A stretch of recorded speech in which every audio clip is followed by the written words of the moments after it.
तो शिव को गुरु मानने में कुछ नहीं लगता है, कहीं कोई रोक नहीं है, कुछ नहीं है, केवल एक सोच है कि हम महादेव को गुरु माने हैं, शिव मेरे गुरु हैं, हे महादेव आप मेरे गुरु हैं, मुझ पर दया करिए, और तो कुछ में लगता नहीं है। और इसी विचार पर कायम रखने के लिए 3 सूत्र दिए गए हैं, 3 काम दिए गए हैं। दया मांगना है, अपने गुरु की चर्चा करनी है और अपने गुरु को प्रणाम करने की कोशिश करनी है। आइए देखते हैं कुछ सवाल भी आए हैं क्या, तो कोशिश करते हैं।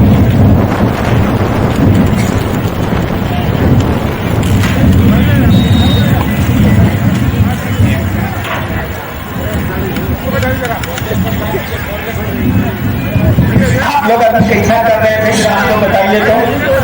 एक भाई की जिज्ञासा है कि गुरु अपने शिष्य की तलाश करते हैं, तो शिव गुरु आपको ही इस कलयुग में शिष्य के रूप में क्यों चुना? अभी थोड़ा देर पहले आप लोग कैसे कर रहे थे? देखिए हम 15-16 साल मसान में रहे, मेरी बोली है खराब।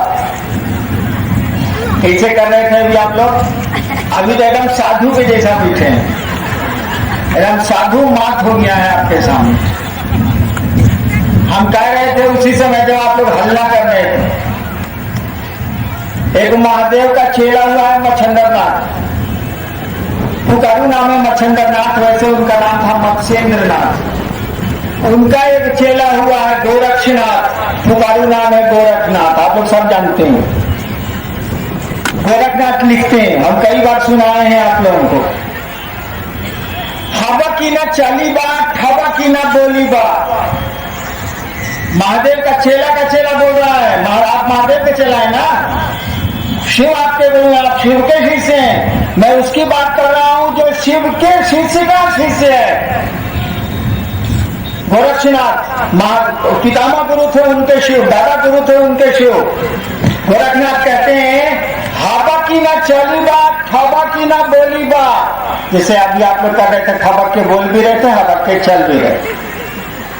गोरखनाथ ने कहा था हवा की ना चली बात, हवा की ना बोली बात, धीरे धरी बा पाँव। महादेव का चेला बोला है, नाक कट जाती है आप लोगों की, आप लोग चेला है ना। हवा की ना चली बात, हवा की ना बोली बात, धीरे धरी बा पाँव। साधु का लक्षण है, धीरे धरी बा पाँव, गर्व न करीबा सहजे रहीबा। गर्व नहीं करेंगे कि हम शिव के शिष्य हैं या शिव के शिष्य के शिष्य हैं। गर्व न करीबा सहजे रहीबा, सहज रहेंगे भाई साहब।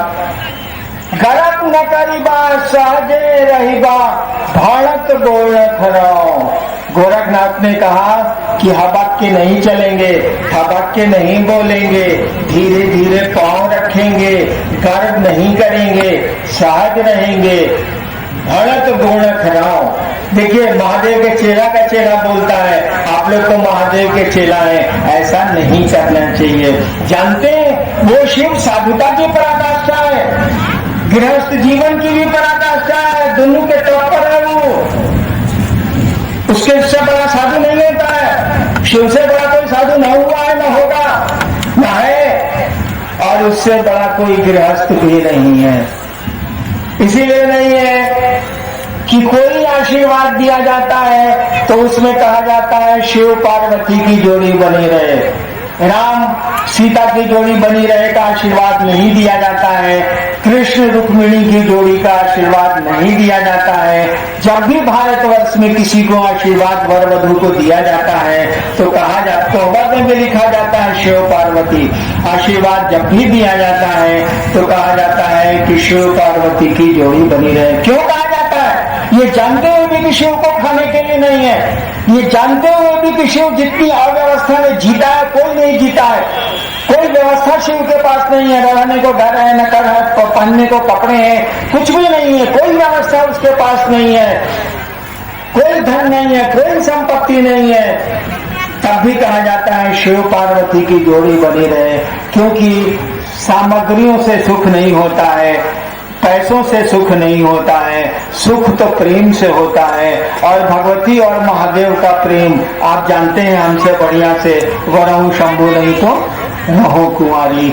शिव और भगवती का प्रेम ही ऐसा है कि आज भी भारतवर्ष में वर वधू को आशीर्वाद दिया जाता है, शिव जो पार्वती की जोड़ी बनी रहे। वह शिव साधुता की भी पराकाष्ठा है, गृहस्थ जीवन की भी पराकाष्ठा है, उससे ऊपर कोई आदर्श पुरुष नहीं है। हमको आपको भी चाहिए, जैसे इतने लोग हैं, अभी साधु गुजर रहा है, महादेव का चेहरा गुजर रहा है और गुजर गए शहर से और शहर को पता भी नहीं चला, गुजर गए सड़कों से गलियों से, शहर को पता भी नहीं चला। अरे साधु गुजरेगा और बताना नहीं चाहेगा तो लोगों को मालूम नहीं होगा कि साधु गुजरा है। मैं अक्सर कहता हूँ कि लाखों की संख्या में शिव के शिष्य आएंगे और शहर से गलियों से मर्यादा नहीं रखेगा तो फिर रखेगा कौन? शिव। शिष्य से ही शिव जाना जाता है, चेला से ही गुरु जाना जाता है। स्कूल में जितना लड़का बढ़िया करता है स्कूल उसी से जाना जाता है। ठीक उसी तरह से आपके आचरण, आपके व्यवहार, आपके लक्षण से आपका गुरु जाना जाएगा। लोग कहेंगे महादेव का चेला तो साधु होता है, ठीक ही है, महादेव का चेला साधु नहीं होगा तो कौन साधु होगा? इसीलिए साधुता का परिचय दीजिए, शिव शिष्यता का परिचय दीजिए। आपसे शिव की प्रतिष्ठा बनती है, बिगड़ती है, हमको आपको उनकी प्रतिष्ठा रखने की मनसा वाचा कर्मणा, मन से, कर्म से, वचन से कोशिश करनी चाहिए। अब ये सवाल का जवाब। एक भाई की जिज्ञासा है कि गुरु अपने शिष्य की तलाश करते हैं तो शिव गुरु आपको ही इस कलयुग में शिष्य के रूप में क्यों चुना? सवाल सुना। गुरु शिष्य की तलाश करते तो महादेव ने हम ही को काहे तलाश किया? हम रोड पर जा रहे थे, एक आदमी एक लपड़ मार दिया, मंच से सवाल हुआ, भाई साहब इतना लोग जा रहा था, आप ही तो एक लपड़ काहे मार दिया? साला हम क्या करें, हम तो चुपचाप जा रहे थे, कोई एक लपड़ मार दिया तो इसमें हमारा क्या दोष है भाई साहब? इसमें हमारी क्या गलती है? मैं जा रहा था देवघर से नौगछिया में, एक ट्रक वाले ने मेरे स्कॉर्पियो में मार दिया, मेरा सर फट गया, सीने की 3 हड्डियां टूट गई, अस्पताल में भर्ती हो गया। आप लोगों को मालूम है मेरा एक्सीडेंट हुआ था। इसमें मेरी क्या गलती है बता दीजिए? हम तो एनएच पर बाएं से बाएं धीरे धीरे जा रहे थे, उधर से वो ट्रक वाला उधर जा रहा था, अचानक मोड़ा, हमारी गाड़ी में मार दिया। हम क्या करें? मेरा तो इसमें कोई दोष नहीं था, मैं तो एकदम किनारे जा रहा था, अब जाता तो गड्ढे में गिर जाता, उसने मार दिया। ठीक उसी तरह से इसमें मेरी क्या गलती है? हमको महादेव ने चुन लिया तो सारा चुन लिया तो हम क्या करें भाई साहब? उससे न पूछिएगा कि हमसे पूछिएगा तो जमाल है। अरे उससे न पूछिए कि आपको हरिनाम कहाँ से बेटा या मत दुआ, दूसरा कोई काहे नहीं बेटा है तो उन्हें जवाब देगा। हम क्या करें भाई साहब? हम तो अपना चले जा रहे थे मोहब्बत के मारे किनारे किनारे। फिल्म का गीत सुने, चले जा रहे हैं मोहब्बत के मारे किनारे किनारे, तो हम तो अपना किनारे किनारे जा रहे थे। अब सलाम महादेव का ट्रक हम ही को मार दिया तो हम इसमें क्या करें बोलिए? हमारी तो कोई गलती नहीं है। वैसे गुरु शिष्य की तलाश करते हैं, बिल्कुल सही है। गुरु शिष्य की तलाश करते हैं, बिल्कुल सही है। आप शिष्य होइएगा तब न गुरु आपकी तलाश करेंगे। गुरु शिष्य की तलाश करते हैं, ये तो सनातन है, परमानेंट है, बिल्कुल सही है ये। आप शिष्य होंगे तब न गुरु आपकी तलाश करेंगे। आप शिष्य हैं ही नहीं तो गुरु आपकी तलाश कैसे करेंगे? शिष्य बने। हम लोग इसीलिए ना आप लोग इतना हल्ला कर रहे हैं, इतना महोत्सव कर रहे हैं, इतनी चर्चाएं कर रहे हैं। शिष्य बनिए, वो शिव आपकी तलाश करेगा। शिष्य भाव में जाइए, बीच वाला में वो जो गुरु कहता है उसको करिए। शिव को अपना गुरु बनाने का मन बनाइए। जैसे बहुत सारे रिश्ते हम आप बनाते हैं ना, माँ से, बाप से, दोस्त से, डॉक्टर से, वकील से, अफसर से, बहुत सारे रिश्ते बना के हम लोग रखते हैं। वैसे वो रिश्ता और बनाइए। जैसे 100 रिश्ता रखे हैं तो 101 और रिश्ता बनाइए। वो गुरु का रिश्ता बनाइए और उसे शिव से बनाइए। उससे बड़ा गुरु नहीं होता है, उससे रिश्ता बनाइए। और अपने काम के अलावा उसका भी काम समझिए, उसको भी अपना समझिए और कहिए कि हे महादेव आप मेरे गुरु हैं, हम पर दया करिए। धीरे धीरे यह विचार भाव में बदलेगा, ये विचार भाव में बदलेगा। विचार भाव में बदलते ही बदलते हैं। ये विचार भाव में बदलेगा, शिष्य भाव आ जाएगा। जैसे शिष्य भाव आना शुरू करेगा, गुरु आपकी तलाश करेगा। और अगर गुरु तलाश आपकी नहीं कर रहा है तो इतने लोग आए कहाँ से हैं, सो बता दीजिए हमको। अगर गुरु आपकी तलाश नहीं कर रहे हैं तो इतने लोग इस महोत्सव में कैसे आए हैं, सो बता दीजिए। कोई आपको पैसा दिया है कि अपने पॉकेट से पैसा लगाए हैं आप? इस ठंडी में आए हैं आप, इस परेशानी में आए हैं आप। साला एक गिलास पानी पिलाने की ताकत हम लोगों को नहीं है। एक आदमी को पानी पिलाएंगे तो हम ही पानी पी जाएंगे, नहीं पिला सकते हैं। कैसे आ गए आप? कोई जादू की छड़ी थोड़ी है। क्यों आ गए आप? इस सर्दी में, इस मौसम में, इस परेशानी में अपना पैसा खर्च करके कैसे आए आप? अरे गुरु शिष्य की तलाश करते हैं, इसीलिए आए आप। कहीं ना कहीं वो गुरु आपकी तलाश कर रहा है। और तब कानों में जब ये बात पड़ी है कि शिव महोत्सव है मुजफ्फरपुर में, तो चले आए हैं आप इस कुहासे में, इस सर्दी में, अपना पैसा खर्च करके, अपनी परेशानी उठा के आप चले आए हैं। हरिनाम तलाश कर रहे हैं कि वो महादेव तलाश कर रहा है। ऐसा नहीं है कि महादेव हमारी ही तलाश करता है, आपकी भी तलाश करता है। कभी लाखों लोग यहाँ पहुंचे हुए हैं, ये गुरु की ही दया है। गुरु ने आपको तलाश किया है, आपको बुलाया है, कान में आवाज पड़ी है और सब काम छोड़ के आप चले आए हैं इस महोत्सव में। इसीलिए आज में नहीं है भाई साहब। अगर मेरी तलाश में होता तो मैं अकेला यहाँ होता। आज लाखों लोग मेरे सामने हैं, वो गुरु आपकी भी तलाश कर रहा है। शिष्य भाव बढ़ाइए, वो और तलाश करेगा, और तलाश करेगा, ऐसी तलाश करेगा कि जितने लोग आए हैं सब सचमुच में शिव हो जाएंगे। उनके दुख कम हो जाएंगे, उनके दर्द कम हो जाएंगे, उनकी परेशानियां, उनका मन नहीं झेलेगा। धीरे धीरे सब ठीक हो जाएगा। अभी गुरु तलाश किए हैं तभी ना भाई साहब आप आए। ये वो खबर मिली है और जल्दी आए हैं भाई साहब। ससुराल जाना रहता है ठंडा में, हम लोग कहते हैं मारो साले में नहीं जाएंगे, आप महोत्सव में आ गए हैं। जी, एक दक्षिणा मूर्ति और पंचानन की महिमा से मंडित उनका ज्ञान दाता स्वरूप का शाब्दिक अर्थ क्या है? एक भाई ने पूछा है कि दक्षिणामूर्ति, पंचानन, सदाशिव, ये शिव के गुरु रूप का शब्द है। इसका शाब्दिक अर्थ क्या है, मैंने शब्दों का अर्थ क्या है? देखिए, वही महादेव जो ज्ञान दाता है। ज्ञानदेव ने कहा था शिव द्वारा उपदिष्ट ब्रह्म विद्या, शिव द्वारा उपदिष्ट ब्रह्म विद्या। शिव ने जो उपदेश दिया ब्रह्म विद्या का, तो ये उपदेश देने का, ज्ञान देने का तो शिव का काम है। तो हिंदी बढ़िया बढ़िया जानने वाले लोगों ने, संस्कृत बढ़िया बढ़िया जानने वाले लोगों ने सुंदर सुंदर शब्द इसके लिए इस्तेमाल किए। जैसे एक आदमी को पानी की जरूरत है, पानी पीना, वो थोड़ा फारसी जानता है, आया है मुजफ्फरपुर में। एक आदमी फारसी जानता है, उसको पानी पीना है, आ गया है मुजफ्फरपुर। वो सोचा कि जरा बढ़िया बढ़िया शब्द का इस्तेमाल करते हैं। कहा भाई साहब आप दीजिएगा, आप। एक आदमी आग लेके आया, आग लेके आया तो कहा कि नहीं आग चाहिए, आग। एक आदमी का बोलते हैं, अच्छा पाकर बगले में ऐसा कहा कि आप दीजिए ना, आप। एगो कहावत है, आप कहते मर गए, लोटा में पानी नीचे था। कहावत है ना कि आप कहते मर गए, लोटा में पानी नीचे था। तो शिव के ज्ञान दाता स्वरूप को कहा गया दक्षिणामूर्ति। दक्षिणामूर्ति कहते हैं, दक्षिण मने भला करने वाला, कल्याण करने वाला, वाम मने उल्टा करने वाला।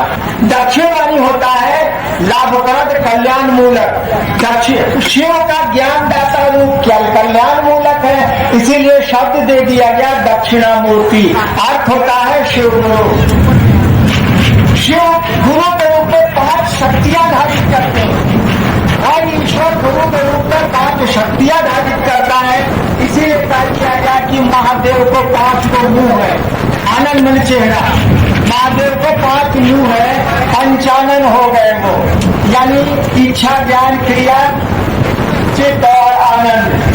ये 5 शक्तियां गुरु के पास होती हैं। शिव गुरु है, इसीलिए कहा गया कि ये पंचानन है, 5 चेहरे हैं इनके, यानी ये गुरु है, 5 शक्तियों के धारक हैं। सदाशिव का भी माने यही है। शिव गुरु की स्तुति बहुत सुंदर लिखी है, संस्कृत में है, बहुत लंबी चौड़ी है। दुर्वासा लिखते हैं संस्कृत में कि ये जो बेलपत्र है सो क्या है, ये जो पीठ है जिस पर बैठ के पूजा किया जाता है, आसन, ये क्या है? अरे शिव गुरु क्या है? दुर्वासा की स्तुति है शिव के बारे में, लिखते हैं वो, ये बेलपत्र क्या है, ये पानी क्या है, ये शिव गुरु क्या है? वो लिखते हैं कि ये सब कई महादेव हैं। ये शिव गुरु भी महादेव हैं, ये पानी भी महादेव हैं, ये बेलपत्र भी महादेव हैं, ये आसन जो जिस पर पूजा किया जाता है ये महादेव है, सब तो महादेव है। वो तो कहते हैं कि शिव गुरु भी क्या है, ये तो महादेव ही है। शिव गुरु की स्तुति में दुर्वासा लिखते हैं। तो शिव गुरु सामान्य जन सामान्य में प्रचलित है कि वो गुरु है। अब आप रूप में क्यों नहीं स्वीकार किए और दूसरे रूप देगा? देव की बनी हुई जो तस्वीर है, आपने उस रूप में स्वीकार नहीं किया, दूसरे रूप में स्वीकार किया। सवाल करने वाले का सवाल ही गलत है। मैंने महादेव को उसी रूप में स्वीकार किया है जिस रूप में संसार स्वीकार करता है, और मैं महादेव को फोटो से ऊपर भी समझता हूँ। कोई अंतर मुझको नहीं आता है। महादेव की तस्वीर है तो प्रणाम करने के योग्य है, महादेव अगर निराकार है तो प्रणाम करने के योग्य है। कोई तीसरी तस्वीर मैंने स्वीकार नहीं की है। वही शिव जो आपके द्वारा पूजा जाता है, वही तस्वीर मुझको भी मान्य है। प्रश्नकर्ता का प्रश्न ही गलत है।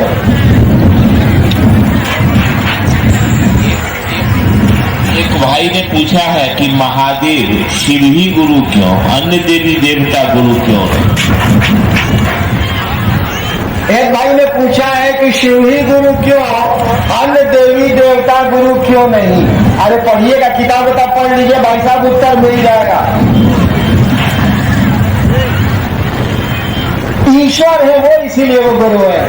अन्य देवी देवता का जीवन चित्रण आप देखिएगा तो लगेगा कि ये लोग पढ़ाने का काम नहीं करते हैं। जैसे अस्पताल बच्चे को पढ़ने के लिए भेजिएगा, अस्पताल का डॉक्टर भी मनोहर पोथी जानता है, ऐसा नहीं कि नहीं जानता है।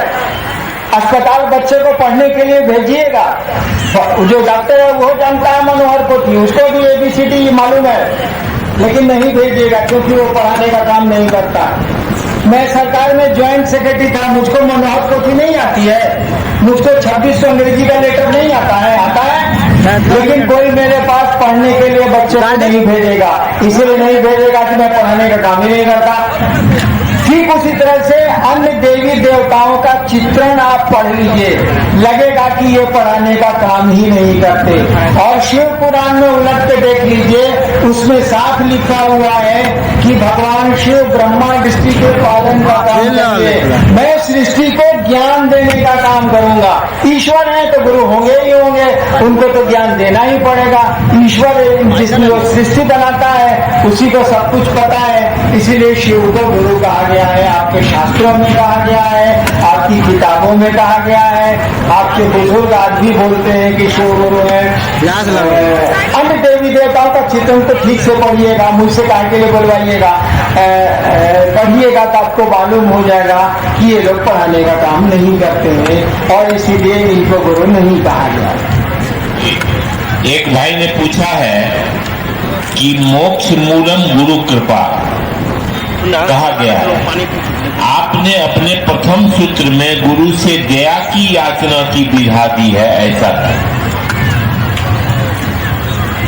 एक भाई ने पूछा है कि आज तक कहा गया है कि मोक्ष मूलम गुरु कृपा, गुरु की कृपा से मोक्ष मिलता है।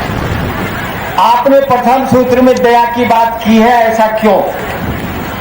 देखिए, कृपा का मानी होता है करिएगा तो मिलेगा। कृपा का मानी होता है करिएगा तो मिलेगा।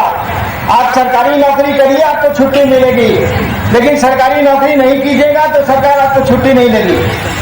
कृपा का मानी होता है करो और पाओ। आप मजदूरी करिए, पैसा मिलेगा, मजदूरी नहीं करिएगा पैसा नहीं मिलेगा। आप कोई काम करिए, मेहनताना मिलेगा, काम नहीं करिएगा मेहनताना नहीं मिलेगा। कृपा का अर्थ होता है कि हम मेहनत किए हैं, आप हमको मेहनताना देने की कृपा करिए, करे हैं तो मिलेगा आपको। कृपा का शब्द का अर्थ होता है करो और पाओ। दया का मानी होता है कोई काम नहीं किए तब वो चाहिए। दया का मानी होता है कोई काम नहीं किए तब वो चाहिए। कानूनन हार गए हैं हम, तब भी महामहिम राष्ट्रपति से दया मांगेंगे और दया मिलती है। कानूनन हार गए हैं, माननीय सर्वोच्च न्यायालय ने हमको सजा दे दी है, तब भी हम राष्ट्रपति के यहाँ जाएंगे, क्या लेके जाएंगे? दया की मांग लेके जाएंगे, मर्सी अपील लेके जाएंगे। भारतीय संविधान कहता है कि आप महामहिम राष्ट्रपति से दया की भीख मांग सकते हैं और उनको अधिकार है कि वो दया कर दें। यानी कानूनन हार गए हैं आप, कोई मेरिट नहीं है आपके पास, कोई अर्हता नहीं है आपके पास, कोई योग्यता नहीं है आपके पास, तब भी आपको मिल सकती है जो चीज, वो दया के तहत मिलती है। वहाँ नहीं देखा जाता है कि आपने किया क्या है, वहाँ केवल देखा जाता है कि आपको जरूरत क्या है, वह आपको पूरी कर दी जाए। भले कानून उल्टा हो, नियम उल्टा हो, सब कुछ उल्टा हो, तब भी आपको मिलेगा। हम लोगों ने शिव को गुरु माना है, जो गुरुओं का गुरु है, ईश्वर है वो, उसको हम लोगों ने गुरु माना है, वो हम लोगों के गुरु है। वहां कृपा शब्द का प्रयोग करके कौन फंसेगा से बताइए? क्या कहेगा कि हम आपके चेला हैं, आप हम पर दया करिए, हम आपका चेला बने हैं तो हम पर दया करिए? क्या कहेगा उनके सामने ही बात? कौन बोलेगा इस बात को? हम लोगों ने कहा कि हे महादेव, हे शिव, आप मेरे गुरु हैं, हम पर दया कर दीजिए। यानी आप मत देखिए महादेव, मत देखिए कि हम में क्या योग्यता है, मत देखिए कि हम शिष्य हुए हैं कि नहीं हुए हैं, हम कह रहे हैं कि आप मेरे गुरु हैं, हम पर दया करिए। और दया के लिए कोई नियम नहीं देखा जाता है, कोई योग्यता नहीं देखी जाती है, कोई अर्हता नहीं देखी जाती है। इसीलिए हम लोगों के पहले सूत्र में लिखा है, हे शिव आप मेरे गुरु हैं, मुझ पर दया करिए। वहाँ कृपा लिखने की गलती मैं नहीं कर सकता। उस शिव को गुरु हम लोग बनाए हैं जो देवाधिदेव है, जो जगत का गुरु है। वहाँ क्या बोलेगा कि हम कुछ है सरकार, हमको दीजिएगा नहीं? वहाँ तो कहना है हम कुछ नहीं है सरकार, तब वो हमको चाहिए। इसीलिए दया शब्द का प्रयोग हुआ है और कृपा शब्द का प्रयोग नहीं हुआ। जागत जागत। अब आप लोग जाने के मूड में हैं। मुजफ्फरपुर का ये शांत बैठेंगे आप लोग, साधुता का परिचय देंगे और धीरे धीरे जाएंगे। पहले माँ बहनों को निकलने देंगे। आपको देख के लगना चाहिए कि महादेव का चेला जा रहा है। यह शिव गुरु महोत्सव मुजफ्फरपुर का आपने बुलाया और मुझको आने का सौभाग्य मिला।